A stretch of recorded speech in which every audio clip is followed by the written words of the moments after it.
Hi friends, ಹೇಗಿದ್ದೀರಾ? ಎಲ್ಲ ಚೆನ್ನಾಗಿದ್ದೀರಾ ಅಂತ ಅನ್ಕೊಳ್ತೀನಿ. ವರ್ಣಿಕಾ ಅಡುಗೆ ಮನೆಗೆ ಸ್ವಾಗತ.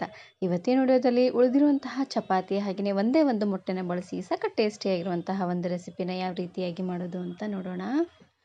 ನಾವೆಷ್ಟೇ ಕರೆಕ್ಟಾಗಿ ಚಪಾತಿನ ಎಣಿಸಿ ಮಾಡಿದರೂ ಸಹ ಒಂದಲ್ಲದ ಒಂದು ಚಪಾತಿ ಉಳಿದಿರುತ್ತೆ. ಉಳಿದಿರುವಂತಹ ಚಪಾತಿಯಿಂದ ಈ ರೆಸಿಪಿನ ಮಾಡ್ಕೊಳ್ಳಿ, ಸಖತ್ ಟೇಸ್ಟಿಯಾಗಿರುತ್ತೆ.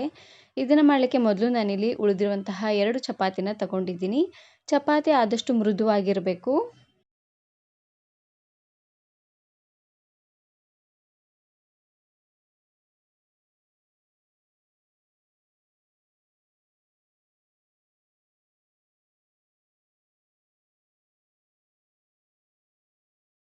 ಚಪಾತಿ ಸ್ವಲ್ಪ ಬಿರುಸಿದ್ರೂ ಈ ರೆಸಿಪಿ ಚೆನ್ನಾಗಿ ಬರೋದಿಲ್ಲ ನೋಡಿ. ಹಾಗಾಗಿ ಚಪಾತಿನ ನಾನಿಲ್ಲಿ ಈ ರೀತಿಯಾಗಿ ಸಣ್ಣ ಸಣ್ಣದಾಗಿ ಪೀಸ್ ಮಾಡ್ಕೊಂಡು ತಗೊಂಡಿದ್ದೀನಿ. ಇಷ್ಟು ಪೀಸ್ ಮಾಡ್ಕೊಂಡ್ರೆ ಸಾಕಾಗುತ್ತೆ. ಇದಕ್ಕಿಂತ ಪೂರ್ತಿ ಸಣ್ಣದಾಗಿ ಮಾಡಿದ್ರೆ ಚೆನ್ನಾಗಿರೋದಿಲ್ಲ ನೋಡಿ. ಹಾಗಾಗಿ ಚಾಕುವಿನ ಸಹಾಯದಿಂದನಾದರೂ ಕಟ್ ಮಾಡ್ಕೋಬೋದು, ಇಲ್ಲಾಂದರೆ ಕೈಯಿಂದನಾದರೂ ಈ ರೀತಿಯಾಗಿ ಪೀಸ್ ಮಾಡ್ಕೊಂಡು ತಗೊಳ್ಬೋದು. ಇವಾಗ ನಾನಿಲ್ಲಿ ಒಂದು ಅಗಲವಾಗಿರುವಂತಹ ಪಾತ್ರೆಗೆ ಎಣ್ಣೆನ ಹಾಕ್ಕೊಳ್ತಾ ಇದ್ದೀನಿ. ಸಣ್ಣ ಸ್ಪೂನಲ್ಲಿ ಒಂದು 3 ರಿಂದ 4 ಸ್ಪೂನ್ ಆಗುವಷ್ಟು ಎಣ್ಣೆನ ಹಾಕ್ಕೊಂಡ್ರೆ ಸಾಕಾಗುತ್ತೆ. ಎಣ್ಣೆ ಸ್ವಲ್ಪ ಬಿಸಿ ಆದಮೇಲೆ ಇವಾಗ ನಾನಿಲ್ಲಿ ಸ್ವಲ್ಪ ತರಕಾರಿಗಳನ್ನು ಹಾಕ್ಕೊಳ್ತಾ ಇದ್ದೀನಿ. ಇದಕ್ಕೆ ನಾನಿಲ್ಲಿ ಸ್ವಲ್ಪ ಕ್ಯಾಬೇಜು ಹಾಗೆಯೇ ಕ್ಯಾಪ್ಸಿಕಮನ್ನು ಹಾಕ್ಕೊಳ್ತಾ ಇದ್ದೀನಿ. ಇವೆರಡು ತರಕಾರಿ ಹಾಕ್ಕೊಂಡ್ರೆ ಸಾಕಾಗುತ್ತೆ. ನಿಮ್ಮ ಮನೆಯಲ್ಲಿ ಇದ್ರ ಜೊತೆಗೆ ಕ್ಯಾರೆಟು ಹಾಗೆಯೇ ಬೀನ್ಸ್ ಇದ್ದರೆ ಅದನ್ನು ಸಹ ಹಾಕ್ಕೊಳ್ಬೋದು. ಇವಾಗ ತರಕಾರಿನ ಎಣ್ಣೆಲಿ ಹಾಕ್ಕೊಂಡು ಚೆನ್ನಾಗಿ ಇದನ್ನು ಫ್ರೈ ಮಾಡ್ಕೊಳ್ಬೇಕು. ಉರಿನ ಪೂರ್ತಿಯಾಗಿ ಲೋ ಫ್ಲೇಮ್ನಲ್ಲೇ ಇಟ್ಟು ತರಕಾರಿ ಸ್ವಲ್ಪ ಸಾಫ್ಟ್ ಆಗೋವರೆಗೂ ಇದನ್ನು ಚೆನ್ನಾಗಿ ಫ್ರೈ ಮಾಡ್ಕೊಂಡು ತಗೊಳ್ಳಿ. ಇದ್ರ ಜೊತೆಗೆ ಕಲರ್ ಆಗಿರುವಂತಹ ಕ್ಯಾಪ್ಸಿಕಮ್ ಇದ್ದರೆ ಅದನ್ನು ಸಹ ಹಾಕ್ಕೊಳ್ಬೋದು. ರೆಡ್ ಕಲರ್ ಹಾಗೆಯೇ ಯೆಲ್ಲೋ ಕಲರ್ ಕ್ಯಾಪ್ಸಿಕಮ್ ಇದ್ದರೆ ಅದನ್ನು ಸಹ ಇದ್ರ ಜೊತೆಗೆ ಹಾಕ್ಕೊಳ್ಬೋದು. ಇವಾಗ ತರಕಾರಿ ಎಲ್ಲ ಪೂರ್ತಿ ಸಾಫ್ಟ್ ಆಗೋದೇನೋ ಬೇಡ, ಸ್ವಲ್ಪ ಕ್ರಂಚಿ ಆಗಿದ್ದರೆ ಚೆನ್ನಾಗಿರುತ್ತೆ ನೋಡಿ. ಹಾಗಾಗಿ ಸ್ವಲ್ಪ ಈ ರೀತಿಯಾಗಿ ಬೇಯಿಸ್ಕೊಂಡ್ರೆ ಸಾಕು. ಇದು ಪೂರ್ತಿ ಸಾಫ್ಟ್ ಆದರೂ ಚೆನ್ನಾಗಿರೋದಿಲ್ಲ. ಇವಾಗ ನಾನಿಲ್ಲಿ ಉಳಿದಿರುವಂತಹ ಪದಾರ್ಥಗಳನ್ನು ಹಾಕ್ಕೊಳ್ತಾ ಇದ್ದೀನಿ. ಇದಕ್ಕೆ ನಾನಿಲ್ಲಿ 1/4 ಚಮಚ ಆಗುವಷ್ಟು ಅರಿಶಿನ ಪುಡಿ ಹಾಗೆಯೇ ರುಚಿಗೆ ತಕ್ಕಷ್ಟು ಉಪ್ಪನ್ನು ಹಾಕ್ಕೊಳ್ತಾ ಇದ್ದೀನಿ. ಉಪ್ಪನ್ನು ನೋಡಿ ಹಾಕ್ಕೊಳ್ಳಿ. ಚಪಾತಿ ಮಾಡಬೇಕಾದ್ರೇ ಸ್ವಲ್ಪ ಉಪ್ಪನ್ನು ಹಾಕ್ಕೊಂಡು ಹಿಟ್ಟನ್ನು ನಾದ್ಕೊಂಡಿರ್ತೀವಿ ನೋಡಿ. ಹಾಗೆಯೇ ಲಾಸ್ಟಲ್ಲಿ 1 ಚಮಚ ಆಗುವಷ್ಟು ಅಚ್ಚ ಖಾರದ ಪುಡಿನ ಹಾಕ್ಕೊಳ್ತಾ ಇದ್ದೀನಿ. ನಿಮ್ಮ ಖಾರಕ್ಕೆ ಎಷ್ಟು ಖಾರ ಬೇಕೋ ಅಷ್ಟು ಖಾರನ ನೀವಿಲ್ಲಿ ಹಾಕ್ಕೊಳ್ಬೋದು.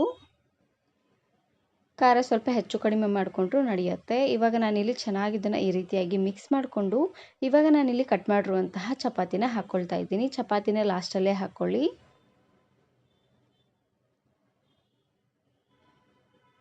ನೋಡಿ, ಚಪಾತಿನ ಹಾಕ್ಕೊಂಡು ಒಂದು ಸಾರ್ತಿ ಚೆನ್ನಾಗಿ ಇದನ್ನು ಮಿಕ್ಸ್ ಮಾಡ್ಕೊಂಡು ತಗೊಳ್ಬೇಕು. ಇವಾಗ ಉರಿನ ಪೂರ್ತಿಯಾಗಿ ಲೋ ಫ್ಲೇಮ್ನಲ್ಲೇ ಇಟ್ಟು ಮಿಕ್ಸ್ ಮಾಡ್ಕೊಂಡು ತಗೊಳ್ಳಿ. ನಾನಿಲ್ಲಿ 2 ಚಪಾತಿಯಿಂದ ಮಾಡಿ ತೋರಿಸ್ತಾ ಇದ್ದೀನಿ. ಮನೇಲಿ ಸ್ವಲ್ಪ ಜಾಸ್ತಿ ಚಪಾತಿ ಉಳಿದಿದ್ರೆ ಅದರಿಂದ ಸಹ ಮಾಡ್ಕೊಳ್ಬೋದು.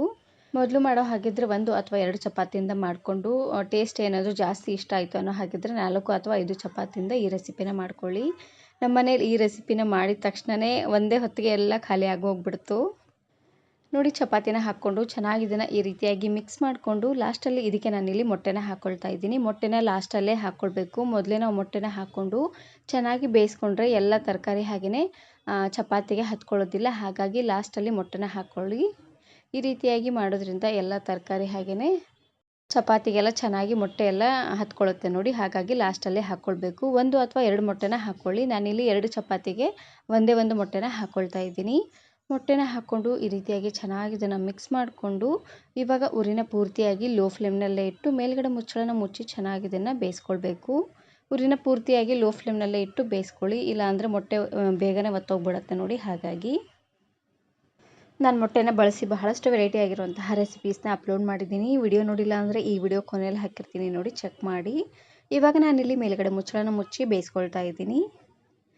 ಇವಾಗ ನೋಡ್ತಾ ಇರ್ಬೋದು ಮೊಟ್ಟೆ ಚೆನ್ನಾಗಿ ಬೆಂದಾಗಿದೆ. ಒಂದು ಸಾರ್ತಿ ಈ ರೀತಿಯಾಗಿ ಚೆನ್ನಾಗಿ ಇದನ್ನು ಮಿಕ್ಸ್ ಮಾಡ್ಕೊಂಡು ತಗೊಳ್ಳಿ. ಉಳಿದಿರುವಂತಹ ಚಪಾತಿ ತಿನ್ನಲಿಕ್ಕೆ ಅಷ್ಟೊಂದಾಗಿ ಇಷ್ಟಪಡೋದಿಲ್ಲ ಅಂಥ ಟೈಮಲ್ಲಿ ಈ ರೆಸಿಪಿನ ಮಾಡ್ಕೊಳ್ಳಿ, ಸಖತ್ ಟೇಸ್ಟಿಯಾಗಿ ಬರುತ್ತೆ ಅಂತಲೇ ಹೇಳ್ಬೋದು. ಉಳಿದಿರುವಂತಹ ಚಪಾತಿ ಒಂದೇ ಒಂದು ಮೊಟ್ಟೆ ಹಾಗೆಯೇ ಮನೆಯಲ್ಲೇ ಸಿಗುವಂತಹ ತರಕಾರಿಯಿಂದ ಈ ರೆಸಿಪಿನ ಮಾಡ್ಕೊಳ್ಳಿ, ಸಖತ್ ಟೇಸ್ಟಿಯಾಗಿರುತ್ತೆ ನೋಡಿ. ಈ ರೀತಿಯಾಗಿ ಚೆನ್ನಾಗಿ ಇದನ್ನು ಮಿಕ್ಸ್ ಮಾಡ್ಕೊಂಡಿದ್ದಾದಮೇಲೆ ಇವಾಗ ನಾನಿಲ್ಲಿ ಲಾಸ್ಟಲ್ಲಿ ಸ್ವಲ್ಪ ಸಾಸನ್ನು ಹಾಕ್ಕೊಳ್ತಾ ಇದ್ದೀನಿ. 1 ಸ್ಪೂನ್ ಆಗುವಷ್ಟು ಸೋಯಾ ಸಾಸು ಹಾಗೆಯೇ 1 ಸ್ಪೂನ್ ಆಗುವಷ್ಟು ಟೊಮೆಟೊ ಕೆಚಪ್ಪನ್ನು ಹಾಕ್ಕೊಳ್ತಾ ಇದ್ದೀನಿ. ಇವೆರಡು ಹಾಕೋದ್ರಿಂದ ಟೇಸ್ಟ್ ಅಂತೂ ತುಂಬಾ ಚೆನ್ನಾಗಿ ಬರುತ್ತೆ ಅಂತಲೇ ಹೇಳ್ಬೋದು. ಈ ರೀತಿಯಾಗಿ ಲಾಸ್ಟಲ್ಲೇ ಹಾಕ್ಕೊಳ್ಳಿ. ಲಾಸ್ಟಲ್ಲಿ ಹಾಕೋದ್ರಿಂದ ಎಲ್ಲ ಚಪಾತಿಗೂ ಚೆನ್ನಾಗಿ ಹತ್ಕೊಳ್ಳುತ್ತೆ ನೋಡಿ. ಹಾಗಾಗಿ ಟೊಮೆಟೊ ಕೆಚಪ್ ಇಲ್ಲ ಅನ್ನೋ ಹಾಗಿದ್ರೆ ಲಾಸ್ಟಲ್ಲಿ ಲಿಂಬೆಹಣ್ಣಿನ ರಸನೂ ಕೂಡ ನೀವು ಇಲ್ಲಿ ಹಾಕ್ಕೊಳ್ಬೋದು, ಚೆನ್ನಾಗಿರುತ್ತೆ.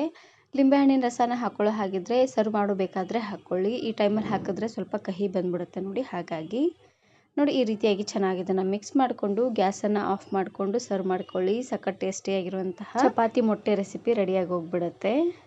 ಈ ರೆಸಿಪಿನ ಮಾಡಲಿಕ್ಕೆ ಜಾಸ್ತಿ ಟೈಮ್ ಏನು ಹಿಡಿಸೋದಿಲ್ಲ. ಒಂದು 5ರಿಂದ 6 ನಿಮಿಷ ಇದ್ದರೆ ಸಾಕು, ಬೇಗನೆ ಆಗೋಗ್ಬಿಡುತ್ತೆ. ಈ ವಿಡಿಯೋ ಇಷ್ಟ ಆದರೆ ಈಗಲೇ ಒಂದು ಲೈಕ್ ಬಟನನ್ನು ಕ್ಲಿಕ್ ಮಾಡಿ ಫ್ರೆಂಡ್ಸ್ ಆ್ಯಂಡ್ ಫ್ಯಾಮಿಲಿ ಜೊತೆಗೆ ಶೇರ್ ಮಾಡಿ. ಹಾಗೆಯೇ ಮತ್ತಷ್ಟು ಹೊಸ ರೆಸಿಪಿಗಾಗಿ ವರ್ಣಿಕಾ ಅಡುಗೆ ಮನೆ ಯೂಟ್ಯೂಬ್ ಚಾನಲನ್ನು ಸಬ್ಸ್ಕ್ರೈಬ್ ಮಾಡ್ಕೊಳ್ಳಿ. Thanks for watching.